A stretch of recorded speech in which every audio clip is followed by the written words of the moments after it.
प्यारे बच्चों, आज का क्लास आप सभी के लिए बहुत ही ज्यादा इम्पोर्टेंट है क्योंकि आज के क्लास में हम लोग पढ़ने वाले हैं 12th क्लास के हिंदी का 100 मोस्ट इम्पोर्टेंट ऑब्जेक्टिव क्वेश्चन। और ये सारे प्रश्न आपके एग्जाम के लिए बहुत ही ज्यादा इम्पोर्टेंट है। तो बच्चों, आज के क्लास को ध्यान से देखिएगा और आज के क्लास में दिए जाने वाले हिंदी के इस 100 ऑब्जेक्टिव को आप लोग अच्छे से याद भी करते चलिएगा। ओके, चलिए फिर क्लास को स्टार्ट करते हैं। सभी बच्चे हमारे साथ चैट सेक्शन में आंसर को भी लगाते चलिएगा, जिससे कि आपको पता चलेगा कि इस 100 ऑब्जेक्टिव में आपको पहले से कितना याद था। देखिए, फर्स्ट नंबर सवाल आपके सामने है, आपके फोन के स्क्रीन पर है, सभी बच्चे लगाते चलिएगा।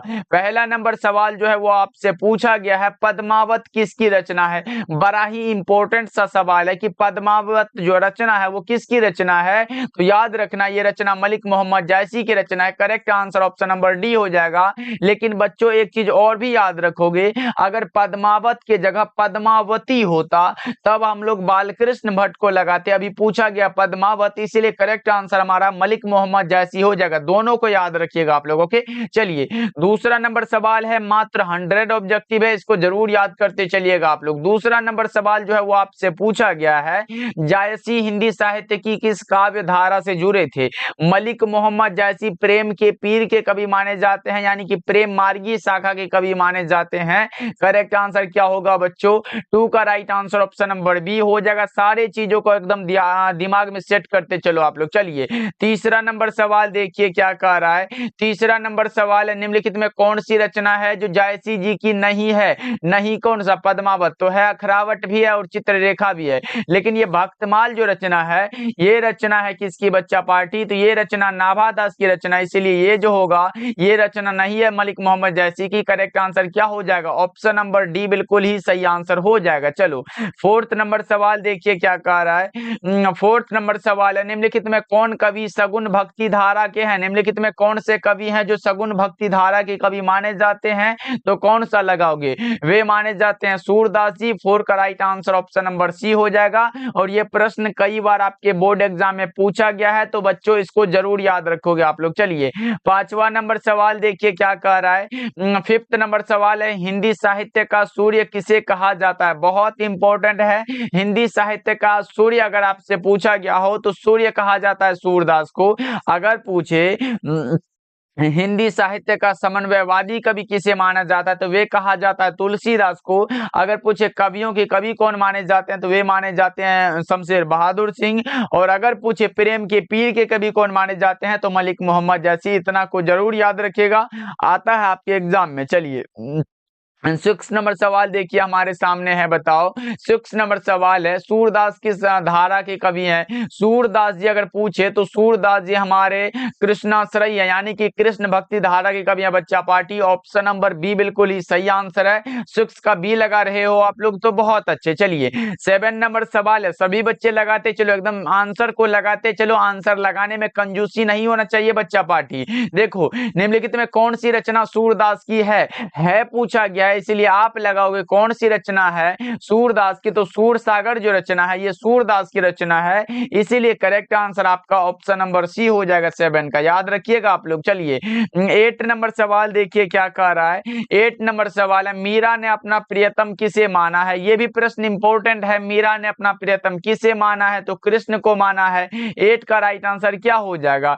8 का करेक्ट आंसर हमारा विकल्प नंबर बी हो जाएगा। चलो 9 नंबर सवाल आपके सामने है, बताओ सूरदास के दीक्षा गुरु का नाम क्या था। सूरदास के दीक्षा गुरु का नाम आपसे पूछा गया, क्या लगाओगे? सूरदास के दीक्षा गुरु का नाम था महाप्रभु वल्लभाचार्य। 9 का right answer option number C होगा। ओके, चलो आगे बढ़ते हैं। अगला नंबर सवाल 10 नंबर सवाल है, किस कवि का मूल नाम राम बोला था। राम बोला भाई किसका नाम है? तो राम बोला जो था वो तुलसीदास जी का नाम है। किसका है बच्चा पार्टी? तुलसीदास का नाम है। करेक्ट आंसर क्या होगा? ऑप्शन ए बिल्कुल सही आंसर है। 10 का अगर आप लोग ए लगा रहे हो तो बहुत अच्छे, ऐसे ही लगाते चलो आंसर। चलिए 11 नंबर सवाल क्या कह रहा है, हिंदी साहित्य का समन्वयवादी कवि किसे माना जाता है। तो हमने जस्ट बताया हिंदी साहित्य का समन्वयवादी कवि पूछे तो तुलसीदास को लगा के चले आना, बिल्कुल ही सही आंसर है। सारे बच्चे इसको याद रखिएगा। ओके, चलिए 12 नंबर सवाल देखिए क्या कह रहा है। 12 नंबर सवाल है, तुलसीदास का सर्वश्रेष्ठ महाकाव्य कौन सा है? तुलसीदास का जो सबसे श्रेष्ठ महाकाव्य है जिसका नाम है रामचरितमानस। क्या है बच्चों? रामचरितमानस। जरूर याद रखोगे आप लोग। देखो वैसे ये कामायनी जो रचना है ये हमारे किसकी रचना है? तो ये जयशंकर प्रसाद की रचना। कामायनी किसकी रचना? बच्चा पार्टी चैट सेक्शन में लिख दो, जयशंकर प्रसाद की रचना है।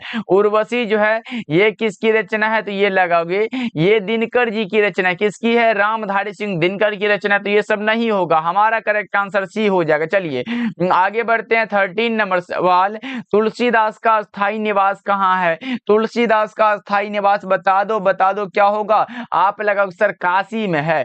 तुलसीदास का स्थायी निवास पूछा गया काशी में है। अगर जन्म स्थान पूछा तो राजापुर बांदा उत्तर प्रदेश में है, उसको लगाना आप लोग। यहाँ निवास स्थान पूछा गया इसलिए काशी में है, अगर जन्म स्थान पूछा तो वो क्या लगाते? राजापुर बांदा उत्तर प्रदेश। चलो आगे बढ़ते हैं। अगला नंबर सवाल 14 नंबर सवाल है, कवितावली के रचनाकार कौन है? कवितावली आए, गीतावली आए या फिर रामचरितमानस आए, ये सब अगर आ रहा हो तो आप तुलसीदास लगा दो आंख को बंद करके। 14 का करेक्ट आंसर आपका ऑप्शन नंबर डी हो जाएगा। चलो 15 नंबर सवाल देखिए क्या कर रहा है बच्चों। 15 नंबर सवाल है, नाभादास का जन्म कब हुआ था? नाभादास का जन्म जो है 1570 ईस्वी अनुमानित किया गया है। करेक्ट आंसर क्या हो जाएगा?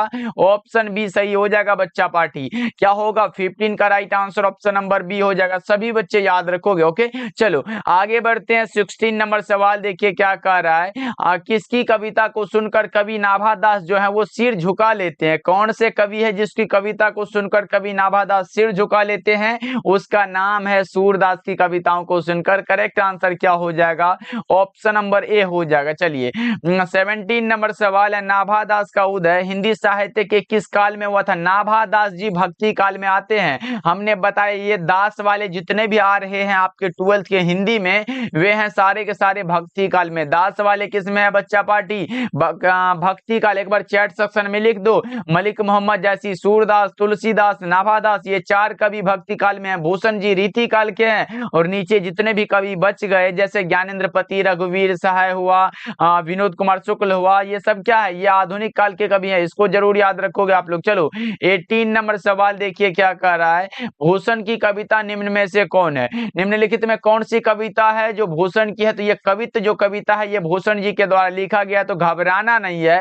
हार जीत अशोक वाजपेयी की रचना, उषा शमशेर बहादुर सिंह की रचना, छप्पा नाभादास की रचना है। भूषण का पूछा गया। Correct answer option number B हो जाएगा। याद रखोगे आप लोग। चलो आगे बढ़ते हैं। 19 नंबर सवाल है, भूषण की कविता में निम्न में से कौन सा रस पाया जाता है? भूषण की कविता में जो रस पाया जाता है उसका नाम है वीर रस। भूषण जी वीर रस के महान कवि है बच्चों। करेक्ट आंसर क्या होगा? ऑप्शन नंबर सी हो जाएगा। कोई दिक्कत बच्चा पार्टी? अगर कोई भी दिक्कत हो तो चैट सेक्शन में पूछते भी चलना। और जितने भी बच्चे अभी क्लास को देख रहे हो सभी बच्चे क्लास को लाइक कर देना बच्चों। जितने भी क्लास में जुड़े हुए हो सभी बच्चे क्लास को लाइक कर लेना। लाइक करते हो तो एकदम मजा आ जाता है पढ़ाने में। चलो आगे बढ़ते हैं। 20 नंबर सवाल देखिए क्या कर रहा है, छत्रसाल की तलवार ने कौन सा रूप धारण कर रखा है? तो रौद्र रूप। छत्रसाल की तलवार ने रौद्र रूप धारण कर रखा है। 20 का राइट आंसर हमारा ऑप्शन ए हो जाएगा। चलो 21 नंबर सवाल की ओर बढ़ जाते हैं। हमारे सामने प्रश्न भी आ चुका है, शिवराज भूषण में कितने अलंकारों का निरूपण हुआ है? 105 अलंकारों का। शिवराज भूषण में 105 अलंकारों का निरूपण है। करेक्ट आंसर क्या हो जाएगा? 21 का ऑप्शन नंबर डी हो जाएगा। चलो 22 नंबर सवाल देखिए क्या कर रहा है, छत्रसाल दशक के कितने छंदों में महाराज छत्रसाल की वीरता का योगासन किया गया है? बताओ छत्रसाल दशक के कितने छंदों में महाराज छत्रसाल की वीरता का योगासन किया गया, यशोगान किया, सॉरी योगासन यशोगान किया गया है? बता दो 22 नंबर सवाल का जवाब वो हमारा हो जाएगा 10 छंदों में। करेक्ट आंसर क्या हो जाएगा? 22 का डी हो जाएगा। चलो आगे बढ़ते हैं। 23 नंबर सवाल देखिए क्या कर रहे हैं, निम्नलिखित में कौन कवि छायावादी है? छायावादी कवि जयशंकर प्रसाद जी माने जाते हैं। छायावाद युग के कवि है जयशंकर प्रसाद। करेक्ट आंसर क्या होगा? ऑप्शन बी हो जाएगा 23 का। चलिए आगे बढ़ते हैं। 24 नंबर सवाल देखिए क्या कह रहा है, 24 नंबर सवाल है, कंकाल उपन्यास किस कवि की रचना? कंकाल आए तो जयशंकर प्रसाद की रचना है, आंसू आए, झरना आए तो ये सब समझ लेना ये जयशंकर प्रसाद की रचना है। चलो आगे बढ़ते हैं। 25 नंबर सवाल देखिए क्या कह रहा है, 25 नंबर सवाल है, मनुष्य का शरीर क्यों थक जाता है? तो मन की चंचलता के कारण। किसके कारण बच्चों? मन की चंचलता के कारण। जैसे मन कभी कभी करता चलो एक बार रील्स देख लेते हैं, उसके बाद एक बार मन करता चलो पढ़ाई कर लेते हैं। इसी के कारण क्या होता है, मनुष्य का शरीर थक जाता है। भाई क्या करे, एकदम पढ़ाइए छोड़ दो। लेकिन भाई सबसे जो इंपॉर्टेंट होता है अभी, सबसे जो आपके लिए इंपॉर्टेंट है वो सिर्फ और सिर्फ आपका पढ़ाई है, क्योंकि मार्क्स भाई आपके पढ़ाई पर ही निर्भर करता है। ऐसे कोई मार्क्स कहीं पे रखा हुआ नहीं है जो लाके ऐसे ले लोगे। मेहनत तो करना पड़ेगा मेरे भाई, तभी नंबर आ पाएगा। चलो आगे बढ़ते हैं। 26 नंबर सवाल आपके सामने है, बताओ क्या कह रहा है? तुमुल कोलाहल कलह में प्रसाद जी की किस रचना से लिया गया है? ये तुमुल कोलाहल कलह में जो रचना है ये कामायनी से लिया गया। किससे? कामायनी से लिया गया, जो कि जयशंकर प्रसाद की रचना है, ये याद रखिएगा आप लोग। चलिए 27 नंबर सवाल की ओर बढ़ते हैं। 27 नंबर सवाल है, मेरा खोया हुआ खिलौना अब तक मेरे पास ना आया। भाई ये जो है ये पुत्र वियोग कविता से लिया गया है, जो कि सुभद्रा कुमारी चौहान के द्वारा लिखा गया है। 27 का राइट आंसर हमारा ऑप्शन नंबर ए हो जाएगा। चलिए 28 नंबर सवाल की ओर बढ़ जाते हैं। हमारे सामने प्रश्न है, पुत्र वियोग से माँ का जीवन कैसा हो गया? सूना सूना हो गया। भाई क्या हो गया? सूना सूना। 28 का करेक्ट आंसर ए हो जाएगा। चलिए 29 नंबर सवाल देखिए क्या कह रहा है, पुत्र वियोग शीर्षक कविता में कवयित्री का खिलौना क्या है? भाई पुत्र वियोग कविता जो सुभद्रा कुमारी चौहान के द्वारा लिखा गया, उसमें कवित्री का जो खिलौना है उसका पुत्र है। क्या है बच्चा पार्टी? उसका पुत्र है, उनका पुत्र है। करेक्ट आंसर ए हो जाएगा। चलिए 30 नंबर सवाल की ओर बढ़ते हैं। 30 नंबर सवाल है, सुभद्रा कुमारी चौहान का निधन कैसे हुआ था? सुभद्रा कुमारी चौहान का निधन जो है नागपुर से जबलपुर आपसी में कार दुर्घटना में इसका निधन हो गया था, इसीलिए 30 का करेक्ट आंसर हमारा ऑप्शन नंबर ए हो जाएगा। ऑप्शन ए को ही लगाना सभी बच्चे। चलिए आगे बढ़ते हैं। अगला नंबर सवाल देखिए क्या कह रहा है। अगला नंबर सवाल 31 नंबर सवाल है, राख से लिपा हुआ चौका, यह पंक्ति किस शीर्षक कविता की है? राख से लिपा हुआ चौका जो है ये किस पंक्ति की है बताओ? ये लिया गया उषा से। करेक्ट आंसर क्या हो जाएगा? 31 का सी हो जाएगा। चलिए आगे बढ़ते हैं। अगला नंबर सवाल 32 नंबर सवाल है, दूसरा सप्तक का प्रकाशन वर्ष कब है? 1951 में। दूसरा सप्तक का प्रकाशन वर्ष कब है बच्चों? 1951 में। 32 का correct answer option number B हो जाएगा। चलिए 33 नंबर सवाल देखिए क्या कर रहा है, शमशेर बहादुर सिंह का जन्म कब हुआ था? जन्म हुआ था 13 जनवरी 1911 को।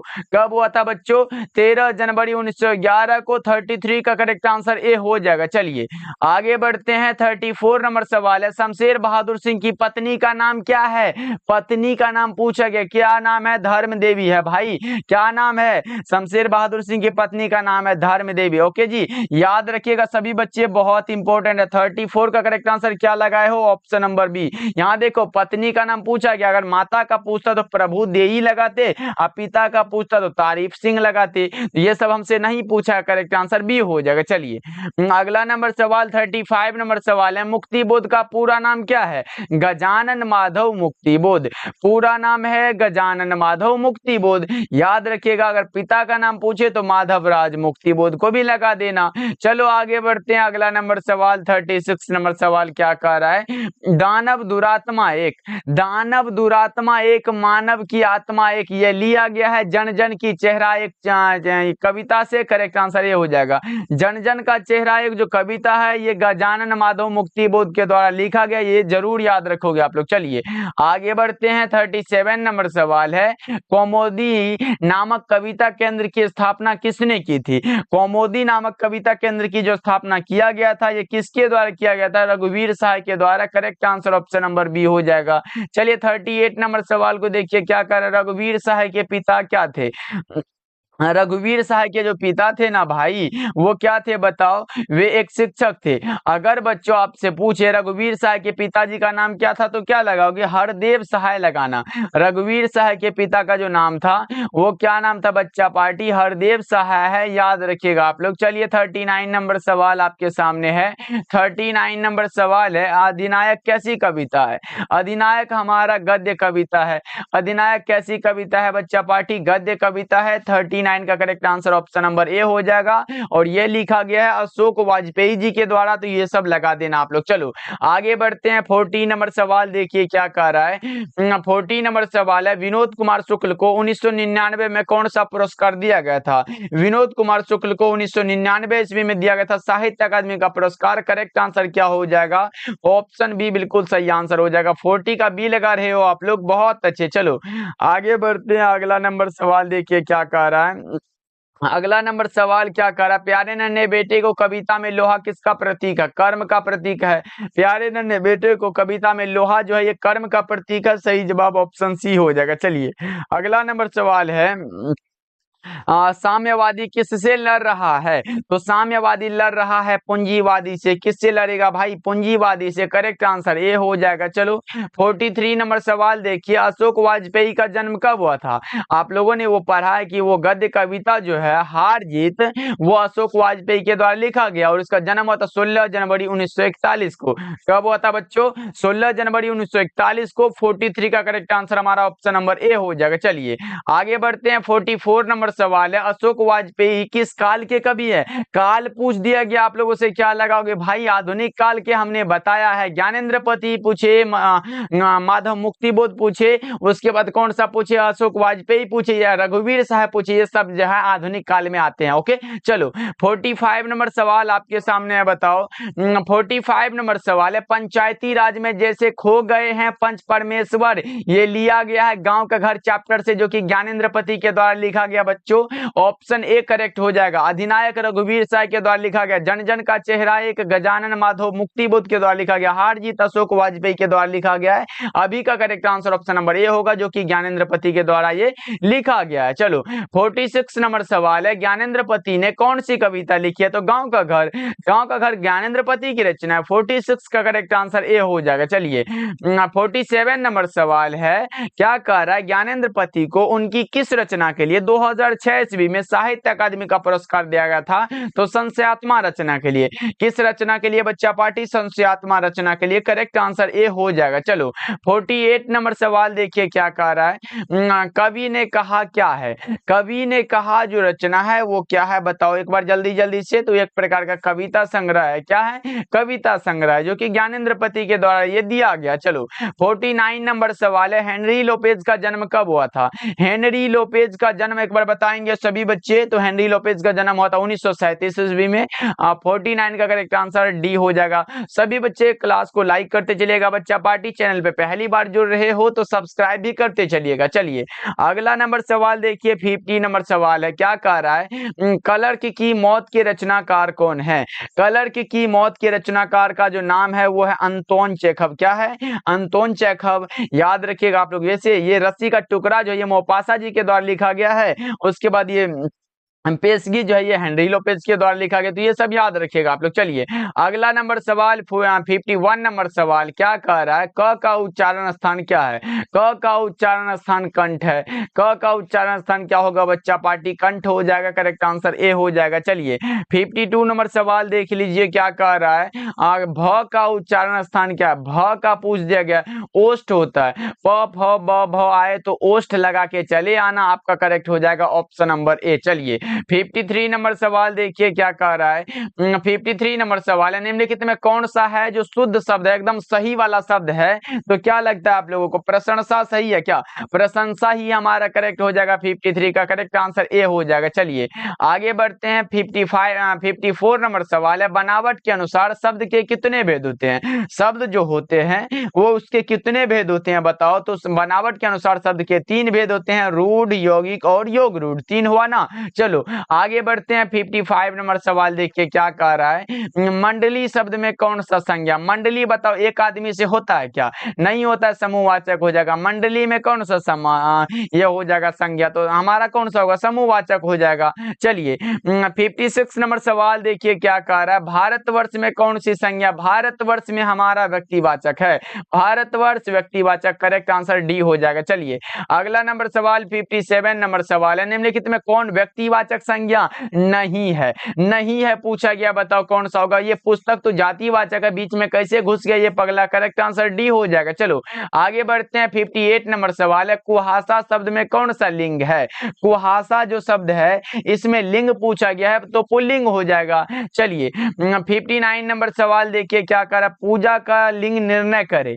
पूजा जो शब्द है इसमें कौन सा लिंग होगा ये बताओ आप लोग जल्दी जल्दी से। तो आप लगाओ सर स्त्रीलिंग हो जाएगा। Correct answer option number B हो जाएगा। ओके चलिए 60 नंबर सवाल देखिए क्या कह रहा है, शिक्षा शब्द में कौन सा लिंग होगा? शिक्षा में लिंग बताओ एक बार जल्दी जल्दी से आप लोग। तो शिक्षा में जो हमारा लिंग होगा वो स्त्रीलिंग हो जाएगा। शिक्षा शब्द हमारा क्या है? स्त्रीलिंग है। करेक्ट आंसर ए हो जाएगा। चलिए 61 नंबर सवाल है बच्चा पार्टी, देखो रीति शब्द का बहुवचन रूप क्या होगा? रीति का बहुवचन रूप पूछा गया, रीतियां हो जाएगा। क्या होगा बच्चों? रीतियां हो जाएगा। 61 का correct answer option number A हो जाएगा। चलिए 62 नंबर सवाल की ओर बढ़ जाते हैं। 62 नंबर सवाल है, सोहन पढ़ता है किस काल का उदाहरण है? सोहन पढ़ रहा है भाई, भूतकाल कौन सा होगा? भविष्य काल होगा, पूर्णता काल होगा या फिर वर्तमान काल? सोहन पढ़ता है तो आप लगाओगे सर ये जो होगा ना ये वर्तमान में पढ़ रहा है, तो करेक्ट आंसर क्या होगा? ऑप्शन नंबर ए होगा। बिल्कुल ही सही आंसर है। चलिए 63 नंबर सवाल है, इनमें कौन सी रचना बालकृष्ण भट्ट की है पूछा गया है, तो बताओ ना कौन सा होगा? आप लगाओगे सर ये पद्मावत तो जयसी जी की रचना है, तो ये जयसी जी की रचना है। जानवर और जानवर जो है ये किसकी रचना है? तो आप बताओगे सर ये जो रचना है ना ये मोहन राकेश की रचना है। पुरानी हिंदी जो रचना है ये गुलेरी जी की रचना, और हमसे पूछा गया कौन सी रचना? बालकृष्ण भट्ट की रचना, तो इनमें से कोई नहीं। 63 का करेक्ट आंसर डी हो जाएगा।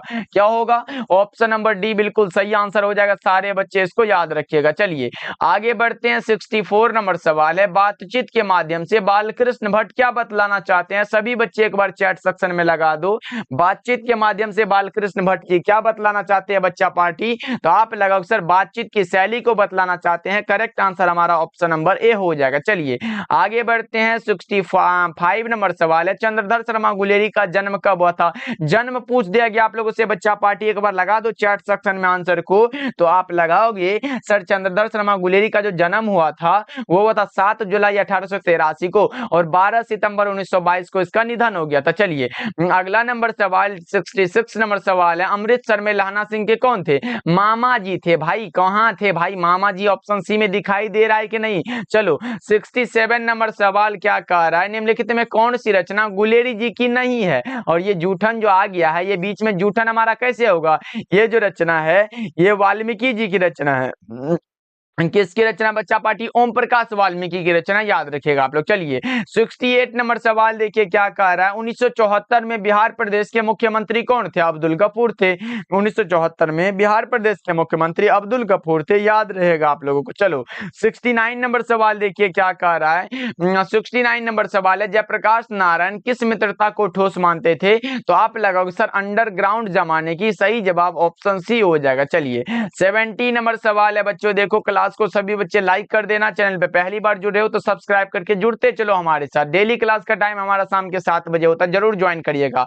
अर्धनारीश्वर पाठ के लेखक कौन है? रामधारी सिंह दिनकर जी है। अर्धनारीश्वर पाठ के लेखक का नाम है रामधारी सिंह दिनकर। चलो अगला नंबर सवाल 71 नंबर सवाल है, दिनकर जी का जन्म बिहार के किस जिले में हुआ था? सिमरिया बेगूसराय बिहार में। सिमरिया बेगूसराय बिहार में। करेक्ट आंसर आपका ऑप्शन नंबर बी हो जाएगा। चलो फिर 72 नंबर सवाल देखिए क्या कह रहा है। 72 नंबर सवाल है, संपूर्ण क्रांति का नारा किसने दिया था? संपूर्ण क्रांति का जो नारा दिया गया था वो दिया गया था लोक नायक जयप्रकाश नारायण को। याद रखिएगा 5 जून 1974 को पटना के गांधी मैदान में जयप्रकाश नारायण ने ये छात्र आंदोलन का नेतृत्व किया था। चलो 73 नंबर सवाल देखिए क्या कह रहा है, प्रेमचंद जी क्या थे? प्रेमचंद जी कथाकार थे। क्या थे बच्चा पार्टी? प्रेमचंद जी कथाकार थे। चलिए आगे बढ़ते हैं। 74 नंबर सवाल है, अज्ञेय मूलतः क्या है? अज्ञेय जी कहानीकार है। अज्ञेय जी कहानीकार है, जो कि रोज कहानी के कहानीकार का नाम क्या है बच्चा पार्टी? अज्ञेय जी है। चलो 75 नंबर सवाल देखिए क्या कह रहा है, मालती के पति किस बीमारी का ऑपरेशन करके आए थे? मालती के पति जो थे गैंग्रीन नामक बीमारी का ऑपरेशन करके आए थे। Correct answer option number C हो जाएगा। चलिए 76 नंबर सवाल है बच्चा पार्टी, भगत सिंह ने कौन सी रचना लिखी है बताओ? निम्नलिखित में कौन सी रचना है जो भगत सिंह की रचना है? तो एक लेख और एक पत्र भगत सिंह की रचना है, रोज अज्ञा जी की रचना, जूठन ओम प्रकाश वाल्मीकि की रचना, संपूर्ण क्रांति लोकनायक जयप्रकाश नारायण की रचना। तो ये हमारा नहीं हो पाएगा। चलो अगला नंबर सवाल 77 नंबर सवाल है, 1914 में भगत सिंह किस पार्टी की ओर आकर्षित हुए थे? तो गदर पार्टी की ओर। किस पार्टी की ओर? गदर पार्टी की ओर। करेक्ट आंसर डी हो जाएगा। चलिए फिर 78 नंबर सवाल को देख लेते हैं, क्या कह रहा है, रामपुरवा कहाँ है? रामपुरवा कहाँ है बताओ जल्दी जल्दी से। तो वो है भितिहरवा के पास। रही आंसर ऑप्शन नंबर ए हो जाएगा। चलिए 79 नंबर सवाल है, बहुजन संप्रेषण के माध्यम पुस्तक जो है किसने लिखी है? तो जगदीश चंद्र माथुर ने लिखी है। करेक्ट आंसर क्या होगा? ऑप्शन बी हो जाएगा। चलिए 80 नंबर सवाल देखिए क्या कह रहा है। 80 नंबर सवाल है, अंग्रेज ठेकेदारों ने किस चीज की खेती का विस्तार किया था? तो नील की खेती का। सही जवाब ऑप्शन बी हो जाएगा। चलिए 81 नंबर सवाल देखिए क्या कह रहा है, राजकुमार शुक्ल की मृत्यु कब हुई थी? राजकुमार शुक्ल की मृत्यु कब हुई थी? बच्चा पार्टी लगा दो। तो 1930 ईस्वी के आसपास। करेक्ट आंसर ए हो जाएगा। चलिए फिर 82 नंबर सवाल की ओर बढ़ जाते हैं। हमारे सामने है, सिपाही की मां शीर्षक पाठ का साहित्यिक विधा कौन सा है? वो हमारा सिपाही की मां जो एकांकी है, एकांकीकार का नाम क्या है? मोहन राकेश है। जरूर याद रखोगे आप लोग। चलो 83 नंबर सवाल की ओर बढ़ जाते हैं। 83 नंबर सवाल का रहा है, सिपाही की मां शीर्षक एकांकी में मुन्नी की अवस्था क्या थी? तो 14 वर्ष की थी। भाई मुन्नी कितने वर्ष की थी? 14 वर्ष की थी। करेक्ट आंसर क्या होगा? ऑप्शन डी हो जाएगा। चलो 84 नंबर सवाल देखिए क्या करा, जनयुग पत्रिका के संपादक कौन थे? जनयुग जो पत्रिका है ये नामवर सिंह की रचना। किसकी है? नामवर सिंह की रचना है। और एक प्रश्न और आता है कि आलोचना त्रैमासिक के प्रधान संपादक कौन थे? तो वे भी नामवर सिंह ही थे। चलिए आगे बढ़ते हैं। 85 नंबर सवाल आपके सामने है, बताओ 85 नंबर सवाल है, नामवर सिंह की रचना निम्न में से कौन सा है? तो आप लगाओगे सर कविता के नए प्रतिमान नामवर सिंह की रचना है। तो आप लगाओगे इतिहास और आलोचना नामवर सिंह की रचना है। वाद विवाद संवाद नामवर सिंह की रचना। इनमें से सभी करेक्ट हो जाएगा। चलिए 86 नंबर सवाल आपके सामने आ चुका है, बताओ नामवर सिंह को साहित्य अकादमी का पुरस्कार कब प्राप्त हुआ था? तो आपको पता होना चाहिए कि नामवर सिंह को कविता के नए प्रतिमान रचना पर साहित्य अकादमी का पुरस्कार 1971 में दिया गया था। Correct answer option number B हो जाएगा। चलिए 87 नंबर सवाल देखिए क्या कह रहा है, प्रगीत और समाज क्या है? प्रगीत और समाज निबंध है। निबंधकार का नाम क्या है बच्चों? नामवर सिंह है। चलिए आगे बढ़ते हैं। 88 नंबर सवाल है, कलीराम हेडमास्टर किस पठित पाठ का पात्र है? कलीराम जो है वो जूठन चैप्टर में आया हुआ है। करेक्ट आंसर क्या हो जाएगा? ऑप्शन बी बिल्कुल सही आंसर है। चलिए 89 नंबर सवाल को देखते हैं क्या कह रहा है, ओम प्रकाश वाल्मीकि को 1993 में कौन सा पुरस्कार दिया गया था? ओम प्रकाश वाल्मीकि को 1993 ईस्वी में जो दिया गया था वो दिया गया था डॉक्टर अंबेडकर राष्ट्रीय पुरस्कार। Correct answer option number A हो जाएगा। चलिए 90 नंबर सवाल है, ओम प्रकाश वाल्मीकि को प्यार से मुंशी जी कौन कहते थे? तो उसी के पिताजी कहते थे भाई। करेक्ट आंसर सी हो जाएगा। चलिए आगे बढ़ते हैं। 91 नंबर सवाल देखिए क्या कह रहा है, हंसते हुए मेरा अकेलापन के लेखक कौन है? हंसते हुए मेरा अकेलापन एक प्रकार का डायरी है जो कि मलियत जी के द्वारा लिखा गया। सही जवाब बी हो जाएगा। चलिए फिर 92 नंबर सवाल को देख लेते हैं क्या कह रहा है, उदय प्रकाश के माता जी का नाम क्या था? उदय प्रकाश के माता जी का नाम एक बार बताएंगे तो आप लगाओगे गंगा देवी, और अगर पिता का नाम पूछे तो प्रेम कुमार सिंह को लगा देना। चलिए आगे बढ़ते हैं। 93 नंबर सवाल है, उदय प्रकाश का जन्म कब हुआ था? उदय प्रकाश जी का जन्म बताओ एक बार जल्दी जल्दी से। तो वो हुआ था 1 जनवरी 1952 को। कब हुआ था बच्चा पार्टी? 1 जनवरी 1952 को। जरूर याद रखोगे, बहुत इंपॉर्टेंट है, आया हुआ आपके एग्जाम में। ओके चलो आगे बढ़े बच्चा पार्टी। अगर पूछे जन्म स्थान कहाँ है तो सीतापुर अनूपपुर मध्य प्रदेश में। चलिए आगे बढ़ते हैं। 94 नंबर सवाल आपके सामने है, बताओ 94 नंबर सवाल है, हिंदी साहित्य शिक्षा हिंदी साहित्य में किस विधा के अंतर्गत आता है? शिक्षा जो है वो शिक्षा शास्त्र है, संभाषण है, जो कि जे कृष्णमूर्ति के द्वारा लिखा गया। चलिए 95 नंबर सवाल देखिए क्या कह रहा है, लेखक के अनुसार कुछ परीक्षाएं उत्तीर्ण कर लेने से कहीं ज्यादा अधिक कठिन क्या है? तो वो है जीवन में उन्नति करना। ये गलत है। जीवन खुशी पूर्वक व्यतीत करना, ये भी गलत है। जीवन को समझना, हाँ ये बहुत कठिन है। करेक्ट आंसर क्या होगा? ऑप्शन सी बिल्कुल सही आंसर है। चलिए 96 नंबर सवाल है, विशेषण के मूलतः कितने प्रकार होते हैं? विशेषण के 4 प्रकार होते हैं। विशेषण 4 प्रकार के होते हैं। करेक्ट आंसर क्या होगा? 96 का बी हो जाएगा। एक हमारा गुणवाचक होता है, परिणाम बोधक होता है, उसके बाद संख्यावाचक होता है और संकेतवाचक होता है। याद रखिएगा आप लोग। चलिए 97 नंबर सवाल देखिए क्या कह रहा है, लालच का विशेषण क्या होगा? लालच का विशेषण लालची हो जाएगा ना। लालच का क्या होगा विशेषण? पूछा गया जो संज्ञा और सर्वनाम की विशेषता को बतलाए वही हमारा विशेषण होता है। चलिए 98 नंबर सवाल देखिए क्या कह रहा है, भारत का विशेषण क्या होगा? भारत का विशेषण है भारतीय। भारत का क्या होगा? भारतीय हो जाएगा। चलिए 99 नंबर सवाल की ओर बढ़ जाते हैं। सम उपसर्ग से निर्मित शब्द नहीं है, किसमें सम नहीं लगा हुआ है ये बताओ। सुमति होगा, संहार होगा, संबोधन होगा या फिर संविधान होगा? बताओ जल्दी जल्दी से। तो आप लगाओगे सर ये सम जो है वो सुमति में नहीं है। 99 का करेक्ट आंसर क्या हो जाएगा? ऑप्शन ए बिल्कुल सही आंसर है। चलिए 100 नंबर सवाल देखिए क्या कह रहा है, पढ़ने वाला शब्द में प्रत्यय क्या है? पढ़ने और वाला, वाला प्रत्यय हो जाएगा और ये पढ़ने जो एक शब्द हो जाएगा, यानी कि करेक्ट आंसर क्या होगा? 100 नंबर सवाल का जवाब ऑप्शन नंबर सी हो जाएगा। चलो बच्चों आज का क्लास कैसा लगा कमेंट करके बताना, और चैनल पे पहली बार जुड़ रहे हो तो बच्चों ईमानदारी से सब्सक्राइब कर लीजिएगा, क्लास को लाइक कर दीजिएगा। मिलते हैं फिर अगले क्लास में।